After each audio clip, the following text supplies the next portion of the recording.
Welcome back. Today I'm going to take a look at one of my subscribers' games, but in this case it's not just a random person who subscribed to my channel, it's my 12-year-old son. He has known how to play chess for 5 or 6 years, but he hasn't played a lot other than a brief burst right as the pandemic started, and I got both my kids back into chess for a little bit, and since then it's been pretty scattered, but he played a game last week, and he's currently rated about 500, so I wanted to look at his game and see what that level of chess is compared to my level of chess, which is around 11 or 1200, because we know what Grandmaster chess looks like. We see those games a lot on other chess channels, and their mistakes and blunders are usually pretty nuanced compared to ours. And I thought it might be interesting to go through a game like this to see if I can learn anything, or maybe I'll come up with some pointers to teach to my son.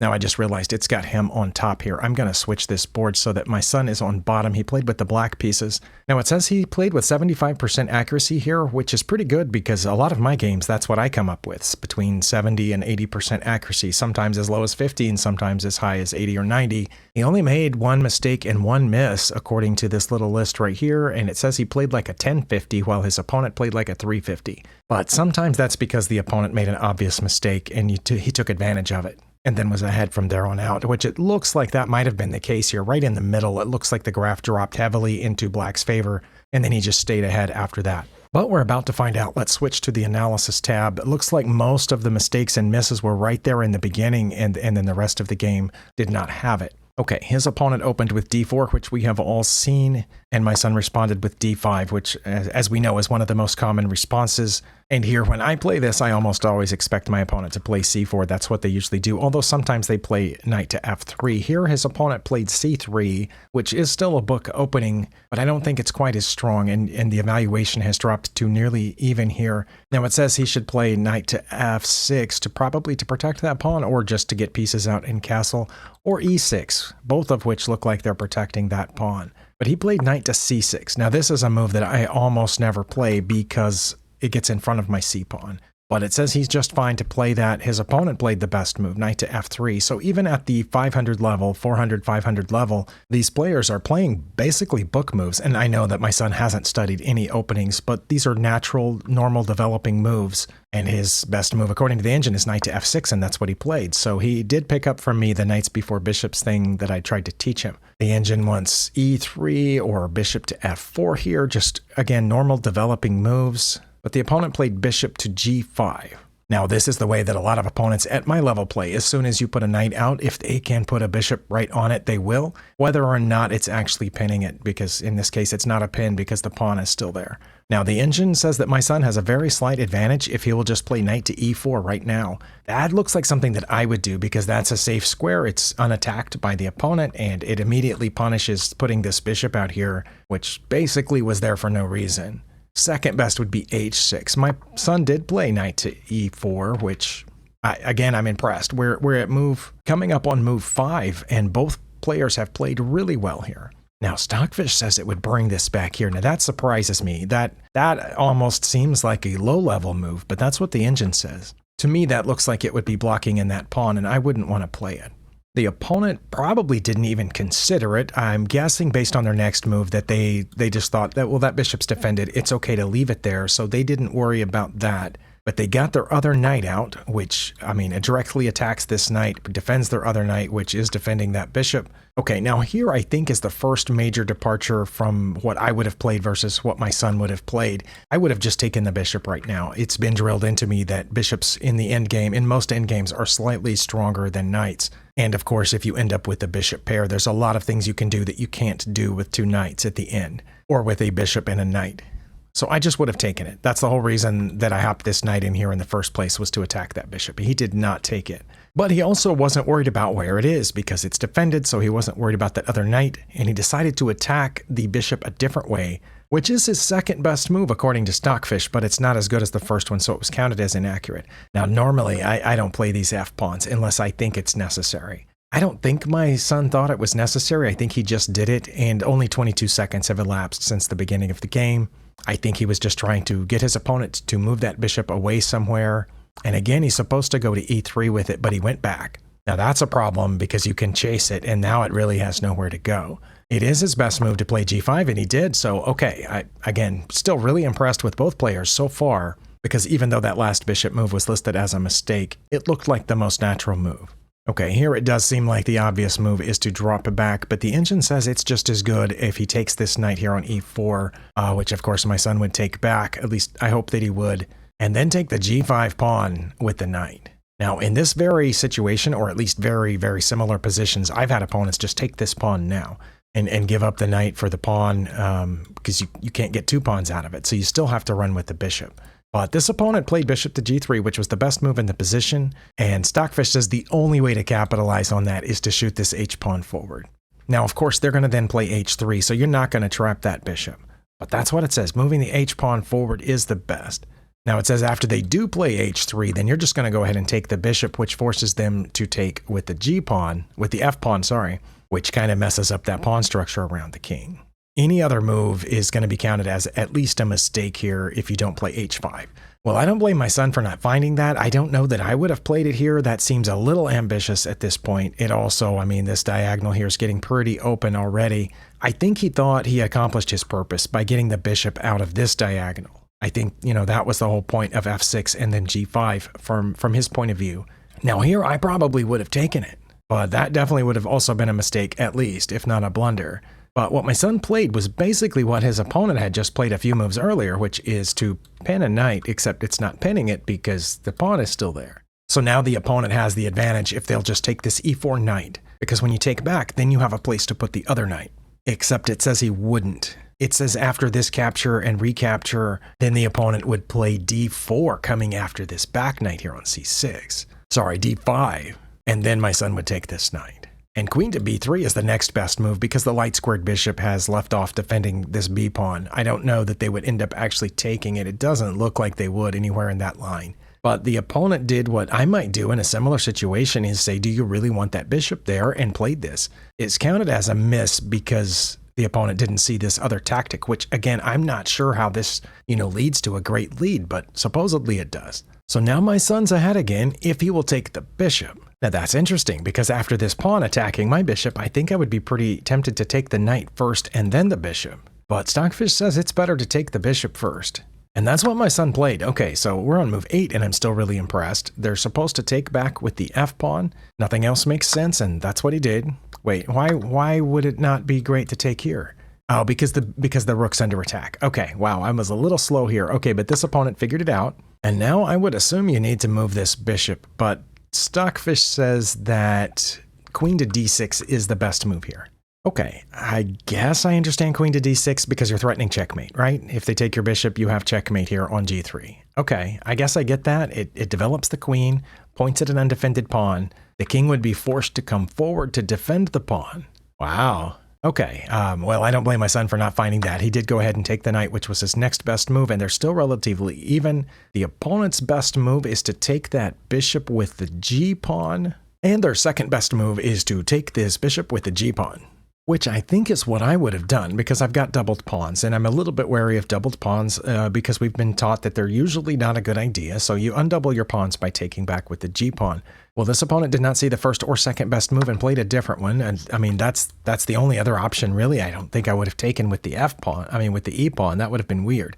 Okay, now queen to d6 again aims at that pawn. Next is e6 to defend this center pawn. The center pawn's not actually under attack right now, but that's what Stockfish is saying. I guess that closes up all these spaces here. Once you play e6, then you have pawns guarding all of these squares, I guess. So all of those squares would be guarded by pawns. I mean, not to mention those two. But the e-pawn wouldn't be defended itself. But it's also to let out this bishop. I don't know what I would have played here. I think I would have played queen to d6 here, but not because I was looking at that pawn. I don't know if I would have seen that or not, but I would have done that to put an extra attacker on this square right here, e5. Because I want to play e5 here in a second with my pawn, but right now I only have two defenders on that, and they have two attackers on it. And we would break open the center before I was quite ready. So I think I would want the queen here first and then play e5. That's not, what Stockfish is recommending here. But my son just played e5 anyway, which gives the opponent a little bit of an advantage if they will take back right now. But apparently the opponent counted and, saw that there's a pawn and a knight defending that square and decided not to. Interestingly, Stockfish says that they should take back, but then black would not respond in kind. Black would then play bishop to c5. I don't know about that. Now, this opponent, for unknown reasons, played g4 here. Now, I am trying to figure out why you would play g4 here. I don't know what that is supposed to accomplish. It doesn't open up a bishop or anything. It doesn't let the rook out. It doesn't give the knight a place to go. It doesn't let... You know what? I was going to say maybe this. Maybe they were trying to move this pawn so they could move the other one so they could develop their light squared bishop. But if so, why wouldn't they move the e pawn? That seems like the fastest way to develop the light squared bishop. So yeah, I can't figure out what their thinking was here, but they only spent 2 seconds on it, so maybe they didn't think a lot. And now my son is, has a pretty commanding lead if he will just play e4 here. I think that's what I would have played. And I'm not just saying that because the engine says it's the best move. As you know, I very, very rarely play what the engine says is the best move and often don't understand it. But here I think that's what I would have played. Before I looked up there, I was kind of thinking this. Not only does it attack the knight and ask it to move someplace, where's it going to go? Way back there or over here? It says G1. That's one thing. But the other thing is that then I've got a pawn across the center line and I'm attacking 2 squares on my opponent's side of the board. And they don't have any pawns on those 2 files anymore, so they're going to have a hard time dislodging my forward pawn here. It's not quite a passed pawn, but once it gets up there, it's going to be doing well. It will also prevent future shenanigans like this bishop trying to come in this way, once I've got that pawn up there. But my son is not a fan of positional pawn play. I mean, I'm not really either. I certainly am not doing great at it in my own games, but he likes to break things open, and he always has, and so he did that. It's counted as a miss, but they're still even. The opponent can take back with this knight or the pawn. The knight's a little bit better, but taking back with the pawn isn't horrible. And now again, queen to d6, and again, I'm assuming because that square is open for the checking, although it says that they would play queen to f2. Oh, it just changed. Queen to e7. Is queen to e7 trying to do? Oh, queen to e7 is trying to castle long. Okay, those are the top 2 moves. I don't know if this was his plan when he took here, but it got rid of that c-pawn so he's able to develop his other bishop and check. So even though that wasn't a great move, he's still slightly ahead according to the engine. And also I'm proud of him for that because all the times that I was trying to teach my kids chess, I was trying to teach them about opening principles like getting all your pieces off the back rank. Now he's not going to be able to castle over here probably because, of these pawns. But he did get a piece out, and he got the piece out with tempo. There's only one good thing to do here for the opponent. Oh, I was incorrect. I was going to say the only natural, logical thing is to block with the knight, but I was wrong. Okay, the engine says the only thing you can do here is king to f2. Why wouldn't you block with the knight? Sorry, I've got to know. If he blocks with the knight, it says they're going to take here. Okay, because the queen wouldn't be defending the d-pawn anymore. Okay, wow, I don't know if I would have played that or not. If my opponent had blocked with the knight, which is what I would have expected to happen here, would I have seen that d-pawn is hanging? I mean, I might have, but I also don't know if it's a great idea. But the opponent, according to this move list, blocked with their queen. Well, I'll just say that I'm really impressed that this is 13 moves, and up to this point, up just until before that move, both players were playing on what looks to be like they would survive at the 1100 or 1200 level where I am right now. In other words, there doesn't seem to be that huge of a difference between the 400, 500 level and the 1100, 1200 level, at least until right here. I don't think I have any opponents at my level that would have played this. I don't know that I've ever seen that outside of a blitz game or maybe even a bullet game, because there's no way that they thought that was the best move. Now you hear Gotham Chess joking about, oh, people at that level don't know that pieces move backwards, but they do, right? They have to know that pieces move backwards. I did just check this opponent's profile, and it looks like they've been on chess.com for about 5 years, but they haven't played that many games, maybe just 10 or 15, and all of them are rapid and blitz. So I guess it's possible that they didn't know that, but they've been playing so well up until this point. And by so well, I mean probably good enough to survive at my level. And nobody that I can think of at my level would block with the queen here before they would block with the knight or try to escape with the king. If that were me, I would block with the knight in a heartbeat. But again, the Stockfish says that would be a blunder. So I might lose this game if I were in White's position right here, because I don't know that I would think to move the king at this point.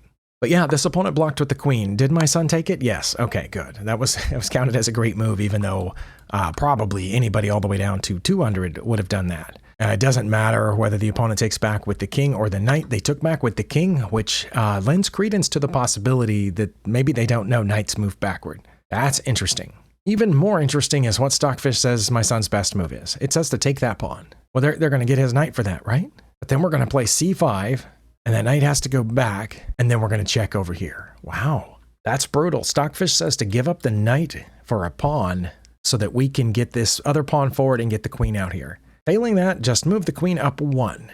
Well, I wouldn't have played either one of those moves. I don't know what I would have played here.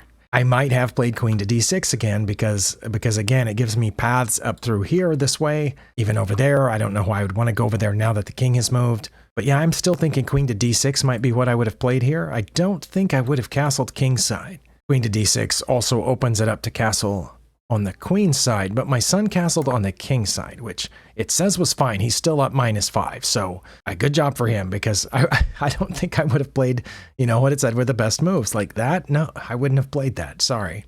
Okay, there's not much that the opponent can do at this point. They're down 6 points of material. They still have 3 pieces that haven't moved yet. They didn't move one of them. They moved a pawn. The engine says just block that pawn. Just don't let it go anywhere. Also, that's threatening a check, which would be a fork. Also threatens to come in here. But my son played this, which doesn't look great to me. I guess it stops the pawn. One thing it does is undefend the knight, and the opponent saw that, so they moved the rook over pretty quickly. That was, 3 seconds? So it didn't take them long to notice that the b-pawn's not defending the knight anymore. The engine says put it on a5. I aiming for that fork, probably. My son put it on b4, which isn't really aiming for anything. Although I guess you can get in front of that pawn. Oh, maybe he was aiming for over there. I don't know. I don't know what I would have played. I probably would have played queen to d6 again to defend the knight. The opponent should play h4 now, because you've got a rook over here that hasn't moved all game, and it can start going, once there are some trades over here on the h-file. The opponent pushed that pawn forward. Stockfish says just leave it alone. Just play queen to e7. Or it says you can take it. Oh, sorry, I didn't see that second move pop up there. Yeah, just take it with the b-pawn. Okay, that's what my son did, so good job. King to e1. It's mentioned that a few times. e3 and king to e1 is what the engine wants the opponent to do. The opponent did not want to do either one of those. They started pushing the next pawn in their row. Maybe they're just going in alphabetical order here. For black, the engine is recommending rook to e8 or queen to e7. It's noticed for a while that the e-file is open or semi-open, and it wants him to put pieces there. Well, my son found another semi-open file and put this rook here. Oh, good for him. I'm positive that I mentioned to him at some point that you want, your rooks on open files or semi-open files, and it's there. That's an undefended pawn whenever you decide to move this knight. Well, the opponent has just proved me wrong here because they played knight to e1. So they do know that knights go backwards. So they should have blocked with the knight earlier. Again, Stockfish said that was bad, but not as bad as blocking with the queen, which is what they did. But they do know that knights move backwards. What they should have played was king to e1 or king to e3, really. King to e3 disappeared. Okay, I think that one was a little off. But they put the knight back there, and why? Is it coming this way? They want to trade pieces when they're down 7 points of material? Okay, my son showed that I guessed correctly earlier when he was aiming at that square, or maybe he wasn't, but he figured it out at this point that that's where he should go to attack the rook. If it were me, I would put the rook on a1. That's what the opponent did. And Stockfish says a4, queen to e7. Well, I mean, my son just put this rook on the b file and got the knight out of the way, so taking that pawn makes sense, and the engine doesn't say to try to save that knight at all. I don't know that you can save it. I mean, I guess you could, but then they get this pawn. So my son just went down here and took this pawn. Apparently that's okay. I mean, you'd lose the knight, but you're still up, 5 points of material. You're still doing very well, and you have at least one rook controlling an open file. You're the only person with a queen. Your opponent hasn't moved 2 of their pieces. Okay.